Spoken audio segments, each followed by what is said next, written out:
ஒரு பொலிட்டிக்கல் நீங்கள் ஒரு கிட்டத்தட்ட 30 இயர்ஸாக இங்கே இருக்கக்கூடிய பாலிடிக்ஸை பார்க்குறீங்க. விஜயகாந்தோடைய அரசியல் அப்படிங்கிறது வந்து என்ன இம்பாக்ட் ஏற்படுத்தியிருக்குன்னு பார்க்குறீங்க தமிழ்நாட்டில்? நான் சுருக்கமாக பேசுகிறேன். இப்போ பேசுறது கேட்கறதுக்கே ரொம்ப சுவாரஸ்யமாக அங்கே போவோம். அடுத்து கதையெல்லாம் நிறைய அவரை பற்றி நிறைய விஷயங்களை என்னன்னு சிவா அவர்கள்ட்டெல்லாம் நிறைய கேட்க வேண்டியிருக்கு, கேட்டுடலாம். எஸ் இல்லை, நான் ஒரே ஒரு பாயிண்ட்ல முடிச்சிடறேன். அதாவது தமிழகத்தினுடைய தலையெழுத்து பொலிட்டிக்கல் ஹிஸ்டரியே லேண்ட்ஸ்கேப்பை மாற்றின நபர் 2016 எந்த காரணங்கள் கொண்டாடினாலும் சரி, அவர் முதலமைச்சராக ப்ரொஜெக்ட் பண்ண உடனே தான் அந்த ஓட்டு சதவீதமே வருகிறது. மக்கள் நல கூட்டணிக்கு வருகின்ற ஓட்டு சதவீதம் என்பது ஒரு முதல்வர் வேட்பாளர் இருக்காருன்னா, அதுக்கு முன்னால் அந்த தேர்தலில் இன்னொரு முதல்வர் வேட்பாளர் இருக்காரு, அன்புமணி ராமதாஸ். அது ஏன் பார்த்தீங்கன்னா, அவருக்கு வந்து ஒரே ஒரு கட்சியினுடைய, நான் தனியாக நிற்கிறேன், நான் இந்த கட்சி. ஆனால் இதே இடத்துல பாருங்க, ஒரு கம்யூனிஸ்ட் இதுல விஜயகாந்த் அவர்களுடைய தலைமையை திரு வைகோ உள்ளிட்டவர்கள் ஏற்றுக்கொண்டு ஒரு முக்கியமான நிகழ்வு அந்த இடத்துல. அதனால அதுக்கு முன்னாடி ரொம்ப நாள் சீனியர் 93 இருந்து இருக்காரு. அதுக்கு முன்னாடி பல ஆண்டுகள் அரசியல் ஒரு அனுபவம் கொண்ட ஒருத்தர். அவரும் திருமாவளவன் போன்றவர்கள் தலைவர்கள் எல்லாம் அந்த தலைமையை ஏற்றுக்கொண்டதுங்கிறது ஒரு முக்கியமான ஒரு இடம் தான். அது என்ன பார்த்தீங்கன்னா, தமிழக பாலிடிக்ஸில் தமிழக சைக்கிளை வந்து ஒரு பெரிய ஒரு டிஸ்ரப்ஷனை கொண்டு வருது. அதாவது மோடி பிரதமர் வேட்பாளர் என்று 2019 அறிவிக்கிறாங்க இல்லையா, ஒரு 2018 இறுதியில் அந்த சமயத்தில் தான் who is your prime minister candidate கேட்குறாங்க. அதுக்கு முன்னாலே இங்கே சீஃப் மினிஸ்டர் கேண்டிடேட் என்பது நிர்ணயமாயிட்டு ஒரு தேர்தலே நம்ம கடந்து வந்துட்டோம் 2016. அப்போ 2016 என்ன செய்யுதுன்னு பார்த்தீங்கன்னா, அது ஒரு குறிப்பிட்ட சதவீதம், அதாவது டிஸ்கண்டன்ட் ஓட்ஸை வந்து திமுக கூட்டணிக்கு போக வேண்டிய ஓட்ஸ் என்ன ஆகுதுன்னு பார்த்தீங்கன்னா, அது வந்து மக்கள் நல கூட்டணிக்கு வந்துடுது. அதில் வருகிறது தான் கம்ப்ளீட் டிஸ்ரப்ஷன். அடுத்த பிரச்சனை வருகிறது தமிழ்நாட்டில். அந்த அடுத்த பிரச்சனை என்பது, ஜெயலலிதா மறுபடியும் முதல்வராகி டிசம்பரில் வந்து ஷீ பாசஸ் அவே. அதன் பிறகு தமிழகத்தினுடைய அரசியலே மாறிட்டு, அப்போ அந்த 4 வருடம் வந்து பாஜகவுக்கு கொடுத்த வருடங்கள் தான் இப்போ வந்து பாஜக இந்த அளவுக்கு தமிழ்நாட்டில் வந்து பெரிய ஒரு கட்சியாக நமக்கு வந்து தோற்றமளிக்கிறது, அட்லீஸ்ட் மீடியாவில் பார்க்கும்போது. அதே மாதிரி பலருக்கு வந்து அங்கே ஸ்பேஸ் உருவாயிட்டு.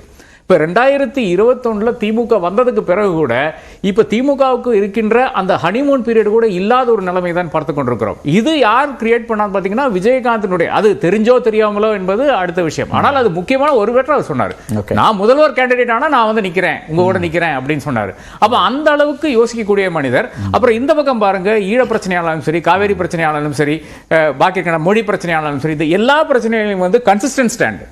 அப்போ அந்த கன்சிஸ்டன்ட் ஸ்டாண்ட் எடுக்கக்கூடிய ஒரு நபர் நிச்சயமாக இந்த விஷயத்தில் கூட ஒரு கன்சிஸ்டன்டாக தான் சொல்லியிருக்காரு. முதல்வர் கேண்டிடேட் ஆக வேண்டும் என்பது வந்து நிச்சயமாக அது வந்து அதுல ரொம்ப முக்கியமா அவரோட கான்ஃபிடன்ஸ். நான் 2005 கட்சி ஆரம்பிக்கிறதுக்கு முந்தைய நாள் அவரோட தான் இருக்கிறேன்.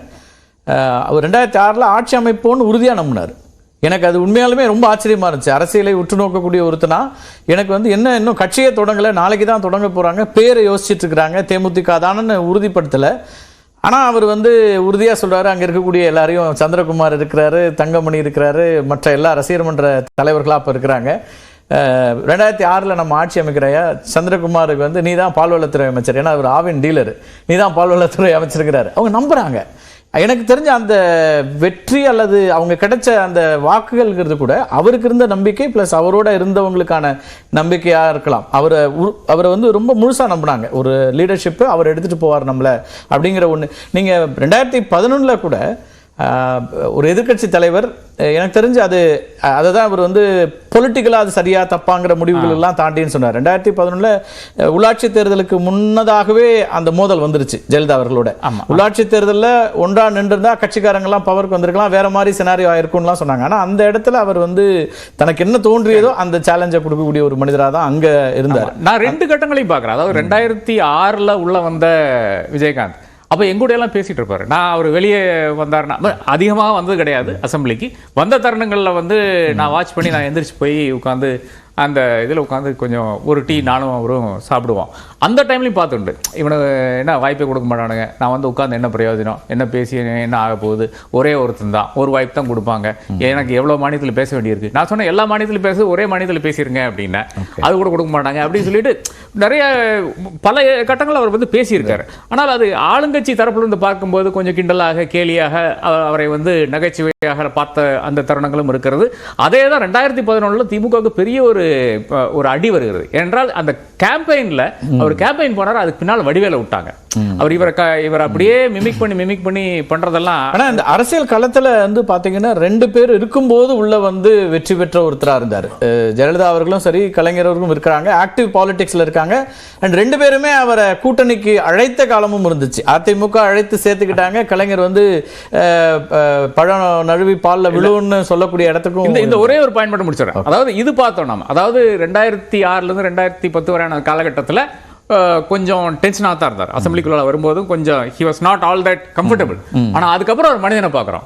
2011 வந்து 28 பேர் பின்னால் இருக்கான். அதுல வந்து எந்திரிச்சு நின்று பேசும்போது சரி, நீங்க கேட்ட கேள்விக்கு நான் பதில் சொல்றேன். அது ஒரே ஒரு கிளிப் தான் இப்போ ஓடிட்டு இருக்கு. ஆனா பலமுறை நான் வந்து இலங்கையில் இருந்த அந்த டைம்ல 2013 தான் நான் திரும்பி வர்றேன். அதன் பிறகு அந்த நீங்க சொல்லக்கூடிய காட்சியில நான் அங்கதான் இருக்கேன், பத்திரிகையாளரா. அந்த இடத்துல அவர் எதிர் சவால் விட்ட நேரத்துல ஆக்சுவலா அதுல அவர் வந்து அதுக்கு பிறகு வேற ஒரு தனி சந்திப்புல என்கிட்டயே சொன்னாரு, அங்க ஜெயலலிதா அவர்களுக்கு எதிரான சவாலா அது இல்ல, அதுக்கு பின்னாடி இருந்த ஒரு சட்டமன்ற உறுப்பினர் ஒருமையில இவர் பேசுறாரு, அதுக்கு எதிர்வினையாற்றினார். அந்த இடத்துல இமீடியட் ரியாக்ஷனா தான் அது வந்துச்சு அப்படிங்கிறது தான் அவர். எனக்கு அந்த ஃபேசினேட்டிங் சேஞ்ச் தெரியுது. அதாவது ஒரு தனி நிக்கும் போது கூட அவர் பயம் காட்டவில்லை. ஒரு டைம்ல இருந்து நின்று பேசிடுவாரு, அவர் தப்போ ரைட்டோ பேசிடுறாரு, அவங்க சிரிப்பாங்க, இது பண்ணுவாங்க, கிண்டல் பண்ணுவாங்க, கேலி பண்ணுவாங்க, பேசுறது பேசிட்டு அவர் சேலஞ்சிங் வந்து அவர் யோசிக்கவே இல்லை. திரு சிவா